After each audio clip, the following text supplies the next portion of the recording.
एक छोटे पहाड़ी गांव में आरव रहता है।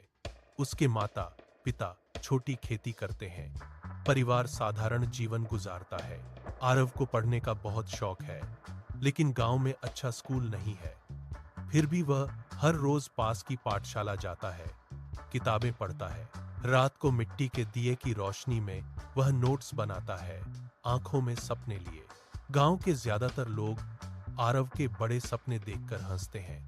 वे उसके सामने ही कहते हैं कि तुम्हारे जैसे गरीब परिवार का लड़का क्या बड़ा काम कर पाएगा, बस खेती करके जीवन गुजारो।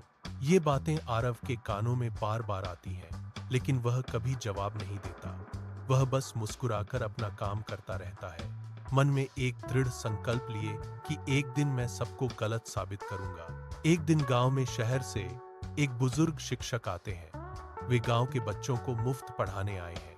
जब वह आरव से मिलते हैं, पूछते हैं कि तुम्हें बड़ा होकर क्या बनना है। आरव बिना हिचकिचाए जवाब देता है कि मैं इस गांव के लिए एक स्कूल बनाऊंगा, ताकि यहाँ के सभी बच्चे अच्छी शिक्षा पा सकें।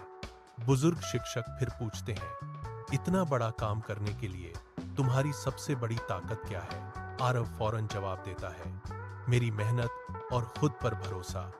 ये सुनकर बुजुर्ग मुस्कुराते हैं, आरव का साथ देने का वादा करते हैं। वे कहते हैं कि यही दो चीजें तुम्हें मंजिल तक ले जाएगी। उस दिन के बाद आरव दिन रात मेहनत शुरू कर देता है। वह सुबह जल्दी उठकर खेत में काम करता है, दोपहर को बुजुर्ग शिक्षक से पढ़ाई करता है, शाम को आसपास के छोटे काम करके पैसे इकट्ठा करता है। कई बार असफलता मिलती है, कभी पैसे कम पड़ जाते हैं, कभी गांव के लोग साथ नहीं देते, कभी जमीन का मामला फंस जाता है, लेकिन आरव कभी हार नहीं मानता।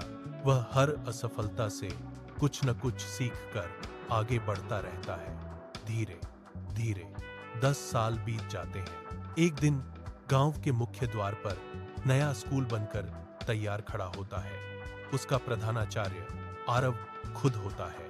वह अपने दम पर सैकड़ों बच्चों को शिक्षा का रास्ता दे चुका होता है। जब लोग उसके पास आते हैं, तारीफ करते हैं और पूछते हैं कि आपने यह सब कैसे कर लिया,